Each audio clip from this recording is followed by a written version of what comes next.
Alors, Jodie, évidemment, vous avez peu tourné ces dernières années, Oui. et l'idée, c'est de vous demander pourquoi. Comment ce film est arrivé à vous, Oui. déjà? Bon, premièrement, j'ai jamais été workaholic, comme on dit. Je suis quelqu'un qui aime beaucoup la vie et d'avoir une vie à part, c'est important parce que sinon on n'a rien à dire, hein, on n'a rien à communiquer. Les gens qui enchaînent film à film à film, ils boivent du cappuccino que quelqu'un d'autre leur apporte et ils ont pas assez vécu pour pouvoir, je trouve, pour pouvoir avoir des nouvelles choses à dire. Et aussi, je suis plus vieille maintenant, alors il y a moins de rôles qui m'intéressent. Et je fais autre chose aussi, je réalise à la télé, enfin plein de choses. Et donc, comment ce film est arrivé jusqu'à vous? Ah ben, j'ai lu le scénario du film et comme quelqu'un qui est une Américaine qui a vécu les événements du 11 septembre, et qui a été bien sûr très bouleversée, très déstabilisée par ces événements. Pourtant, je ne savais absolument rien sur Guantanamo. Je savais vaguement que ça existait, et je pensais, comme tous les Américains, j'avais pas de curiosité parce qu'on m'avait dit qu'il y avait des méchants là-bas, et j'y posais pas de questions. Et là, de lire ce scénario, de revenir en arrière sur les événements, sur l'histoire, et de se dire, il faut métaboliser ça, il faut que nous sachions vraiment ce qui s'est passé pour que nous puissions ne plus le refaire, pour être plus conscients. Et c'est ça ce qui m'intéressait. Mais est-ce que votre pays aujourd'hui est prêt déjà à recevoir cette vérité-là ou c'est trop tôt? Ça fait 20 ans quand même. Mon fils il est né en 2001, alors c'est la vie d'une personne. Hein, c'est 20 ans, c'est la vie d'une personne qui grandit. Et je pense que nous sommes prêts. Et c'est important de faire ça, que ça soit regarder en arrière pour notre histoire de l'esclavage ou du Jim Crow aux États-Unis ou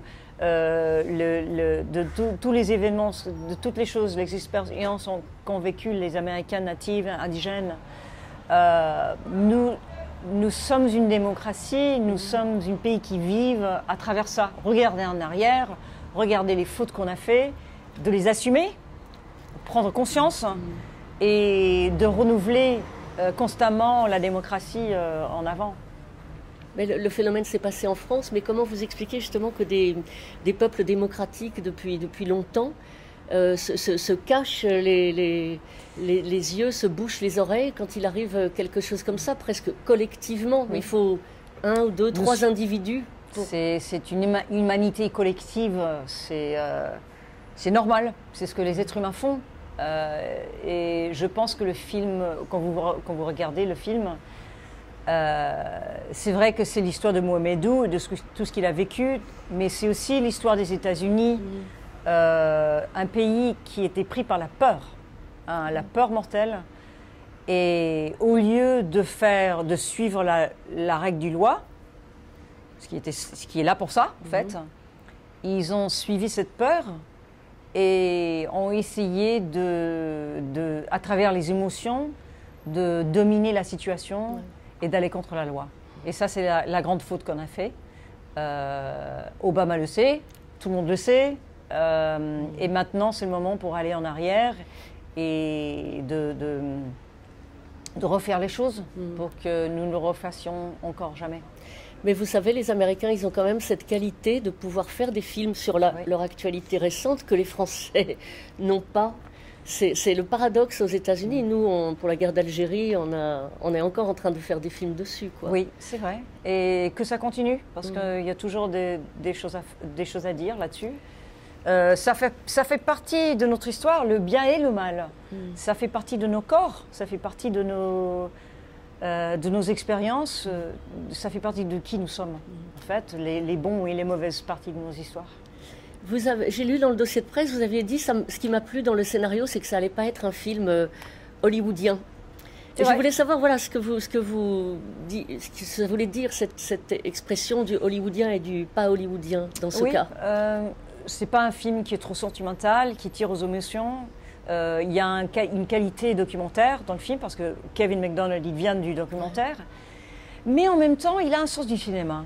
Et il sait que le cinéma et les films, c'est beaucoup plus que des faits divers dans une ligne.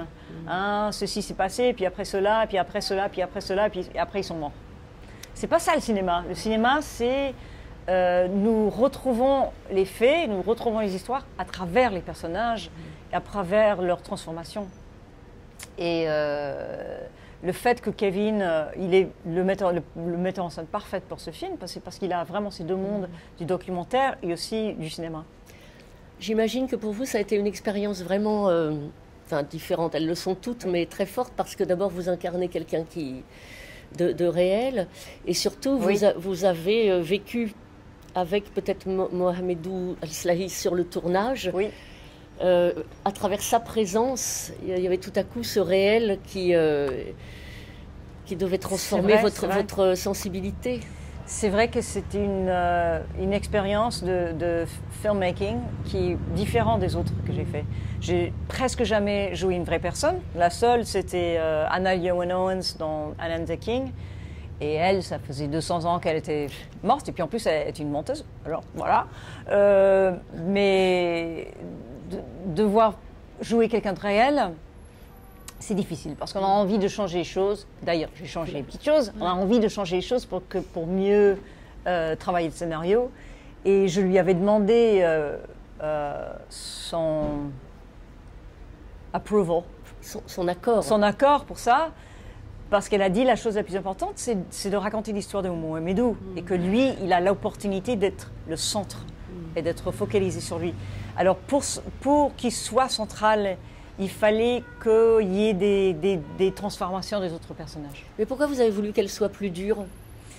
Pour voir, parce que à l'intérieur, elle est brisée un petit peu, de devoir défendre des gens coupables pendant 30 ans, des gens coupables de choses vraiment affreuses.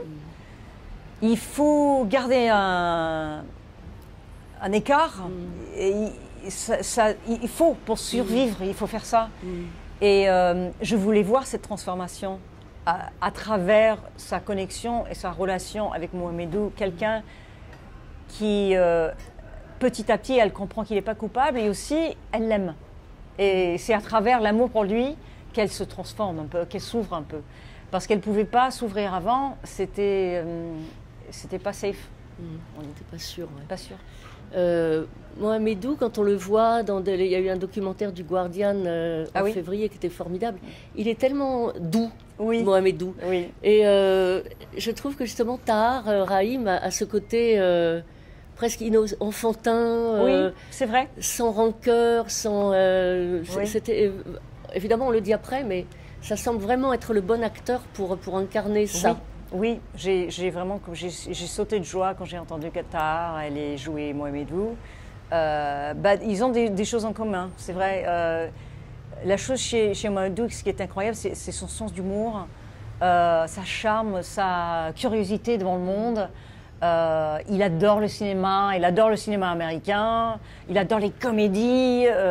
Quand quelqu'un lui a demandé, juste après qu'il est sorti de Guantanamo, quand même après 15 ans, hein, on lui a demandé « Qu'est-ce que tu vas faire maintenant? Qu'est-ce que tu voudrais faire maintenant ?» Il a dit « J'aimerais devenir clown. » Et ça, c'est vraiment, en fait, il a dit « Et je l'ai fait, je suis clown, qu'est-ce que vous voulez ?» Il est comme un enfant devant la vie.